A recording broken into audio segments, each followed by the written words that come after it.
আসসালামু আলাইকুম। বক ফাঁকি আসলে এমন একটা ফাঁকি যে মানুষের ধরার একটা আগ্রহ থাকে। তো যারা যারা ভাবতেছেন যে বক ফাঁকি ধরবেন, নিজে ঘরে বসে 20 মিনিট লাগবে সর্বোচ্চ বানাইতে, এই পার্টটি তৈরি করে নেন যারা যারা শখ বক ফাঁকি ধরার। তো আমি আজকে বেসিক ভাবে আপনাদেরকে দেখাবো রাবার, সুতা, ইভেন 4টা প্যারাক দিয়ে খুব সহজভাবে একটি পাত তৈরি করে নেন। আর যদি ভালো লাগে ভিডিওটা, অবশ্যই চ্যানেলটা সাবস্ক্রাইব করতে ভুলবেন না ভাই, কারণ আমরা এইসব ভিডিও তৈরি করতে আমাদের অনেক সময় লাগে। আপনারা দেখে যদি ভালো লাগে তাহলে অবশ্যই চ্যানেলটি সাবস্ক্রাইব করে আমাদের পাশে থাকেন এবং পাশে থাকা বেল বাটনটি অন করে দেন।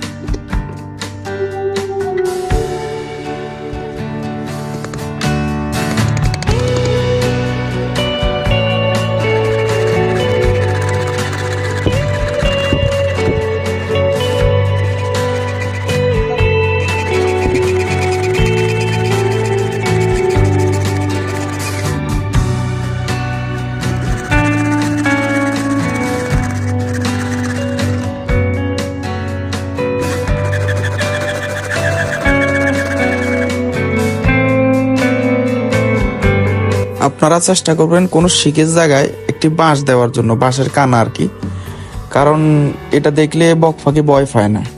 কিন্তু যখন আপনারা শিখ বা অন্যান্য কোনো কিছু দিবেন, বক ফাঁকি খুব বেশি পরিমাণ ভয় পায়, এর কারণে বেশিরভাগই ফাদের কাছে আসতে চায় না আর কি। তো আপনারা চেষ্টা করবেন একটি বাঁশের কানা দেওয়ার জন্য। সচরাচর এগুলা গাছের ডাল মানে কানা হিসাবে বক পাখি ভয় পায় না, আর এগুলাতে হিট করে বেশি।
তো ফাটটির কিভাবে রশিটা মাপ দিবেন, যে সুতাটা, এই সুতাটা বরাবর ওই যে কাঠির একেবারে মাথায় রাখবেন, এই পরিমাণ নিয়ে আর নেওয়ার দরকার নাই। তারপর একটা কাঠি নিব ছোট মাঝখানে বাঁধার জন্য।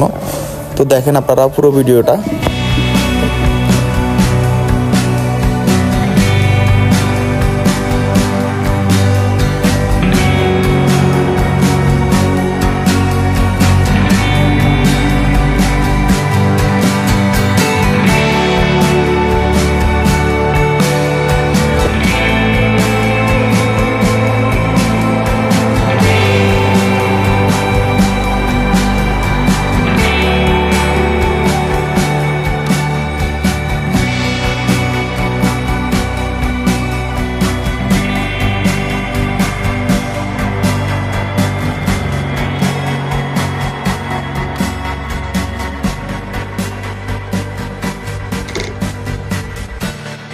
তো ফাইনালি আমাদের ফাঁদটি তৈরি হয়ে গেছে, আপনারা দেখতেছেন। তো আমি বেসিক ভাবে কিছু ঘুরিয়ে পেঁচিয়ে দেখাইতেছি যাতে আপনারা বুঝেন যে এটা কিভাবে তৈরি করছি।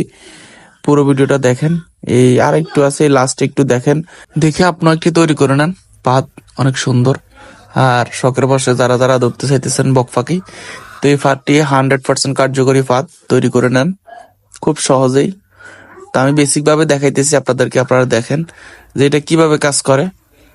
আর আশা করি আর কোনো প্রবলেম থাকবে না। এই ফাঁদটি তৈরি সমস্ত ক্রাইটেরিয়া এখানে দেখানো হয়েছে। এই যে এখানে আপনারা একটা পুঁটি মাছ রাখার চেষ্টা করবেন। পুঁটি মাছ রাখলে কি হইব, ধরেন বক ফাঁকি যখন দেখবো তো মাছটা দেখে দিব ঠোর, সাথে সাথে রশিটা দেখছেন কিভাবে আটকে গেছে। সেম এইভাবে আপনারা একটা তৈরি করে ধরেন পুরো সিজন ধরতে পারেন, শিকার করতে পারেন ফাঁকি, বক ফাঁকি, ডাউক ফাঁকি, বিভিন্ন রকম ফাঁকি এই ফাঁদে আটকে। মানে মাছ খায় যত রকম ফাঁকি, তত রকম ফাঁকি এখানে মানে আটকার সম্ভাবনা থাকে। তবে বক ফাঁকি একটু বেশি আটকে, কারণ আমরা বক ফাঁকির ফাঁদ বলি এটাকে। তো আপনারা দেখেন, আমি বেসিক ভাবে কিছু জিনিস ঘুরিয়ে ফেঁচিয়ে দেখাইতেছি। আপনারা অবশ্যই কমেন্ট বক্সে জানাবেন যদি কোনো প্রবলেম তারপরও থেকে থাকে। আর কিভাবে আমি তৈরি করছি এটা তো দেখতেছেন। হরকা স্বাভাবিক, নর্মালি যে হরকাগুলা দিয়ে থাকে মানুষের, ওই হরকাগুলা দিয়ে আপনারাও ঘরে বসে একটা তৈরি করে নেন। একটা কেন 4-5টা তৈরি করে নেন, তো আপনারা অবশ্যই পাবেন ইনশাল্লাহ। তো আমি এখন বাঁশ পাতা ইউজ করবো। এই বাঁশ পাতাটা তো এখানে দিছি, দেখেন মনে করেন এটা একটি মানে আমি একটা মাছ আর কি, মাছ রাখছি। তো আমি এখানে ঠোঁট দিব, বা মনে করেন এটা বক পাখি ঠোঁট দিতেছে। তো সাথে সাথে রশিটা কিভাবে হরকা পড়ে দেখেন, দেখছেন। তো ভিডিওটা যদি ভালো লাগে তাহলে অবশ্যই চ্যানেলটি সাবস্ক্রাইব করতে বলবেন না ভাইয়া।